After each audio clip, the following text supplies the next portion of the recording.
नमस्कार दोस्तों, स्वागत है आपका हमारे YouTube चैनल सक्सेस पॉइंट पर। जी हाँ दोस्तों, सबसे पहले तो आपको बहुत बहुत बधाई। इस सीरीज़ के अंतर्गत मैं एक ज्योग्राफी की सीरीज स्टार्ट कर रहा हूँ, इंडिया ज्योग्राफी की, जिसमें आपको प्रत्येक वीडियो के अंतर्गत लगभग 20 से 25 क्वेश्चन मिलेंगे, जिसमें से 5 से 10 क्वेश्चन के बीच में 100% चांस है कि प्रतियोगी परीक्षाओं में इनसे क्वेश्चन पूछे जाएंगे। जी हाँ दोस्तों, ऐसे क्वेश्चन लेकर आया हूँ जो प्रतियोगी परीक्षाओं में अब तक अनेकों बार पूछे गए हैं। जी हाँ दोस्तों, कई क्वेश्चन तो ऐसे हैं जो प्रतियोगी पिछले 10 साल में इतने बार पूछा गया है क्वेश्चन है कि वो बार बार रिपीट हो रहा है। तो उन्हीं क्वेश्चनों को लेकर मैं इस सीरीज़ के अंतर्गत वीडियो बनाते जाऊँगा। तो दोस्तों, आज प्रत्येक दिन एक एक वीडियो मिलेगा, जिसके अंतर्गत आपको इसकी टॉपिक वाइज ज्योग्राफी के क्वेश्चंस मिलेंगे। जी हाँ दोस्तों, इसमें टॉपिक वाइज लूँगा ताकि आपको कोई भी कन्फ्यूज़न नहीं होगा, अस्त व्यस्त भी नहीं होगा और बढ़िया सिस्टम से चलता रहेगा।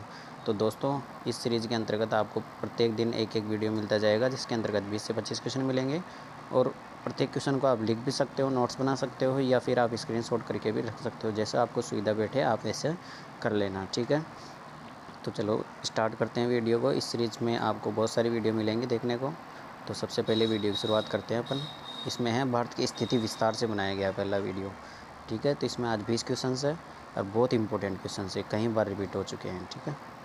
तो सबसे पहला क्वेश्चन है, जैसे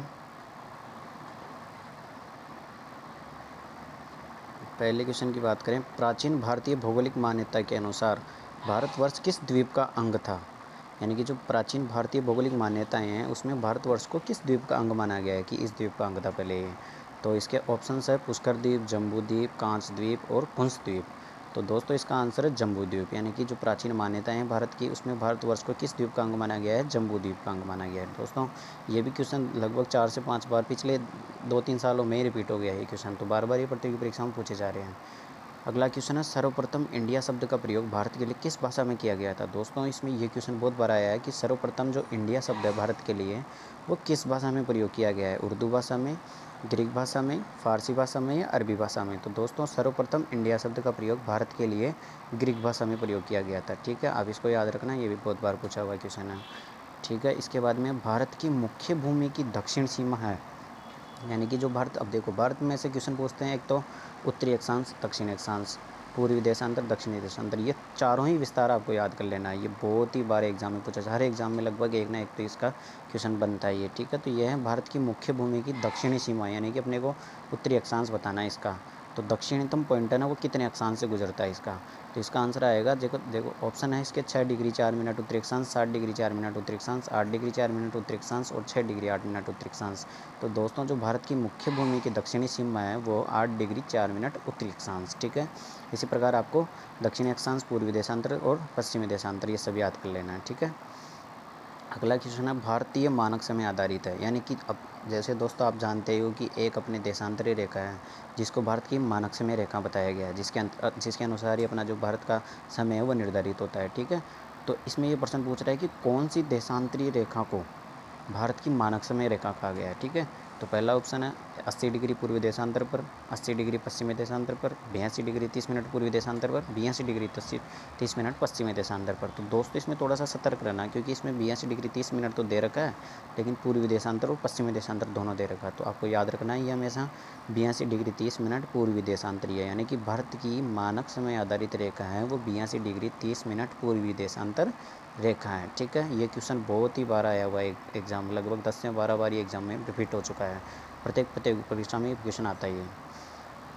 अगले क्वेश्चन की ओर चलें, तो भारत का प्रमाणिक समय उस स्थान का स्थानीय समय है जो स्थित है, यानी कि अब इसमें ये क्वेश्चन का मतलब ये हो रहा है कि जो भारत का मानक समय रेखा है वो भारत के किस स्थान से गुजरता है, वो जिसको अपन ने मानक समय रेखा कहा गया है, ठीक है। तो ज्योग्राफी में क्या है, क्वेश्चन थोड़े से घुमा के देता है वो, तो आपको समझने की ज़रूरत है। तो इसका पहला ऑप्शन है जैसे दिल्ली के समीप, कोलकाता के समीप, इलाहाबाद के समीप, भोपाल के समीप, यानी कि जो भारत की मानक समय रेखा है वो किस स्थान के समीप से गुजरती है? तो इसका आंसर आएगा इलाहाबाद के समीप। जी हाँ दोस्तों, जो यूपी में इलाहाबाद है वहीं से ये 82 डिग्री 30 मिनट पूर्वी देशांतर रेखा गुजरती है, जिसे भारत की मानक समय रेखा कहा जाता है, ठीक है। इसके बाद में अगले क्वेश्चन की ओर चलें।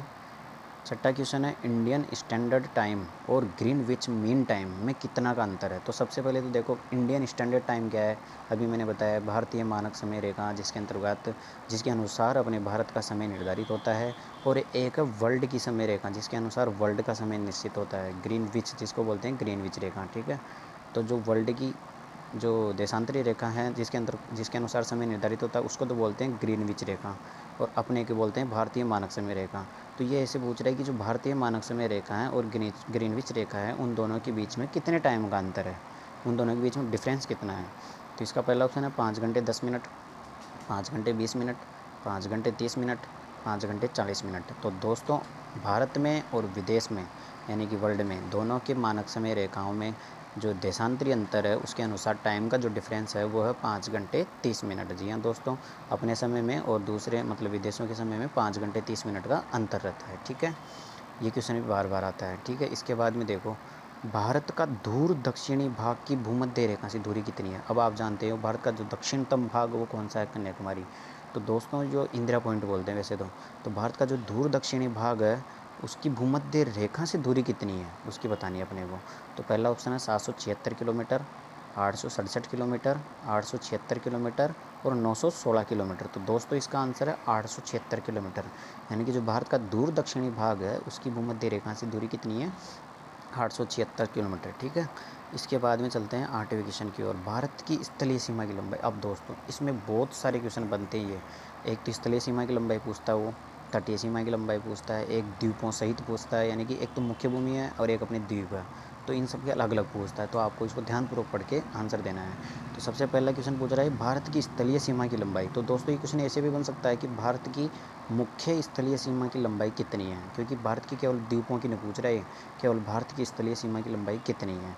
तो इसका आंसर आएगा, जो ऑप्शन दे रखे हैं इसमें 6100 किलोमीटर, 7516.5 किलोमीटर, 1200 किलोमीटर और 15200 किलोमीटर। तो दोस्तों इसका आंसर है 15200 किलोमीटर, यानी भारत की जो स्थलीय सीमा की लंबाई है वो 15200 किलोमीटर है। ठीक है, इसके बाद में देखो अगला क्वेश्चन क्या आएगा, द्वीपों सहित भारत के तटरेखा की लंबाई कितनी है। देखो ये पूछ लिया इसने, इसने पूछा है भारत की तटरेखा की लंबाई, नहीं द्वीपों सहित भारत की तटरेखा की लंबाई कितनी है, यानी द्वीप है ना अपने अंडमान निकोबार द्वीप है, लक्षद्वीप है, इन सब द्वीपों की भी अपने को तटरेखा की लंबाई जोड़नी है।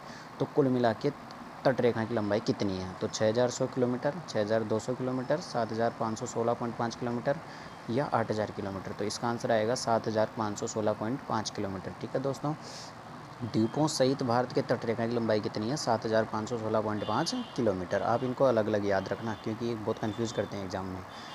इसके बाद में आ रहा है अगला क्वेश्चन, भारत की उत्तर से दक्षिण तक की लंबाई कितनी है। देखो दोस्तों आपको जैसे पता है कि भारत के उत्तर में कौन है, अपने जम्मू कश्मीर, दक्षिण में कौन है, कन्याकुमारी तमिलनाडु में जो। तो भारत की उत्तर से दक्षिण तक की लंबाई कितनी है, ये बार बार पूछता है। दो ही क्वेश्चन बनते हैं, भारत की उत्तर से दक्षिण की लंबाई और भारत की पूर्व से पश्चिम की लंबाई। तो दोनों क्वेश्चनों को अपने को याद रखना है। तो भारत की उत्तर से दक्षिण तक की लंबाई है, अब इसमें ऑप्शन दे रखे हैं 2933 किलोमीटर, 3214 किलोमीटर, 3124 किलोमीटर और 3412 किलोमीटर। तो दोस्तों भारत की उत्तर से दक्षिण तक की लंबाई है 3214 किलोमीटर, बी ऑप्शन। ठीक है, तो 3214 किलोमीटर है भारत की उत्तर से दक्षिण तक की लंबाई। ठीक है सर, आगे बढ़ते हैं अपन 11वें क्वेश्चन की ओर। अभी आ गया देखो, भारत की पूर्व से पश्चिम तक की लंबाई कितनी है। दो क्वेश्चन बार बार आते हैं एग्जाम में। तो भारत की पूर्व से पश्चिम तक की लंबाई बतानी है, यानी कि जो मणिपुरी नागालैंड मणिपुर से लेकर के गुजरात तक की पूर्व से पश्चिम तक की लंबाई बतानी है अपने को। तो ऑप्शन है 2933 किलोमीटर, 3033 किलोमीटर, 3133 किलोमीटर, 3214 किलोमीटर। देखो 33 कितने कन्फ्यूजन कर रखा है इसमें।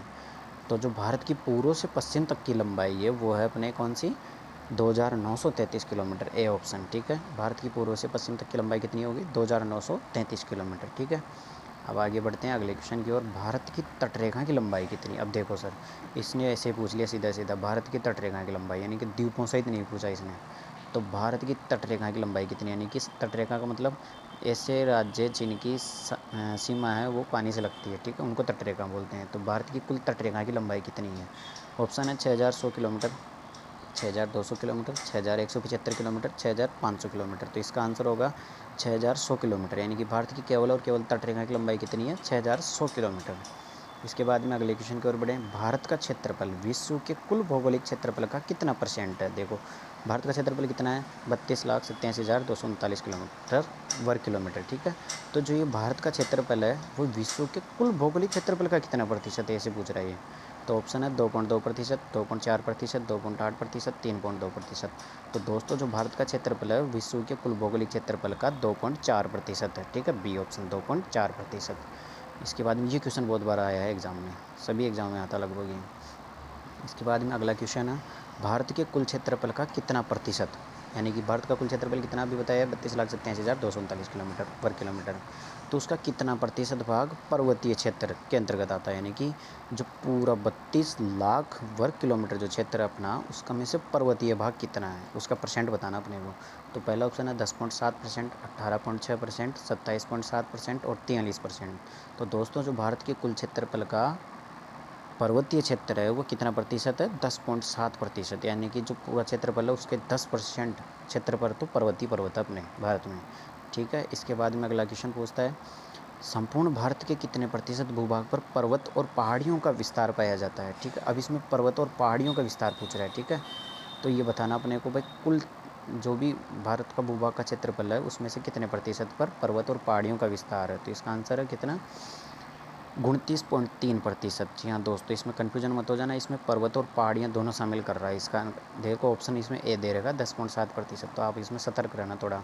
तो इसका आंसर होगा 29.3%। ठीक है, इन दोनों क्वेश्चन में डाउट होता है। इसके बाद में अगला क्वेश्चन है, संपूर्ण भारत के कितने प्रतिशत भूभाग पर पठार का विस्तार है। जी हाँ दोस्तों, अब देखो ये पूछ लिया पठार का विस्तार, तो ये 3-4 क्वेश्चन ऐसे हैं जो बार बार एक ना एक क्वेश्चन आता रहता है और कन्फ्यूज करता रहता है। अब इसमें भी देख लो 10.7% भी दे रखा है और 29.3% भी दे रखा है, तो आपको थोड़ा सतर्क होकर के जवाब देना है। संपूर्ण भारत के कितने प्रतिशत भूभाग पर पठार का विस्तार पाया जाता है, तो इसका आंसर 27.7%। जी हाँ दोस्तों, इसमें ऑप्शन तीनों दे रखे हैं, 10.7% भी दे रखा है, 29.3% भी दे रखा है और 27.7% भी दे रखा है, तो इसका आंसर है 27.7%। ठीक है, इसके बाद में अगले क्वेश्चन की ओर बढ़े, संपूर्ण भारत के कितने प्रतिशत भूभाग पर मैदान का विस्तार है। देखो दोस्तों ये आ गया फिर से, ये 4 या 5 क्वेश्चन ऐसे हैं जो बार बार विस्तार पूछता है ये।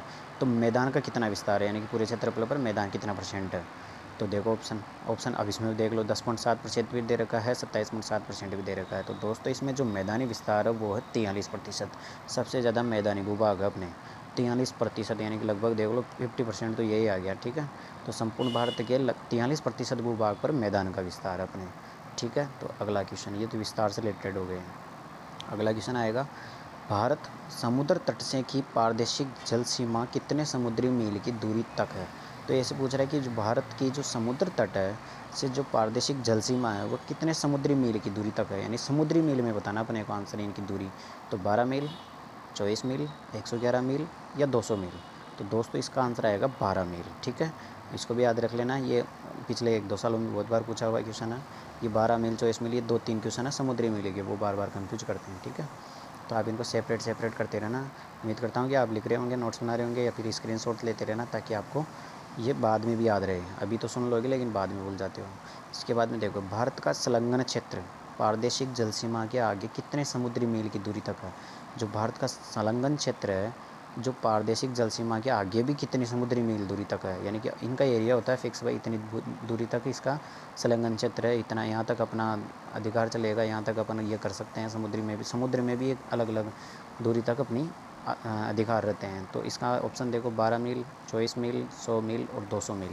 तो दोस्तों इसका आंसर आएगा 24 मील। ठीक है, ठीक है, इसके बाद में लास्ट क्वेश्चन। दोस्तों इस वीडियो का ये लास्ट क्वेश्चन है, इसके अंतर्गत आपको मैं 20 क्वेश्चन बताया हूँ, उसमें से 100% चांस है कि 5 क्वेश्चन तो कम से कम इस एग्ज़ाम के किसी भी प्रतियोगी परीक्षाओं में आ ही जाएंगे, क्योंकि ये लगातार रिपीट होने वाले क्वेश्चन अब तक 10 साल में इतनी बार रिपीट हुए हैं कि आप देख मान नहीं सकते।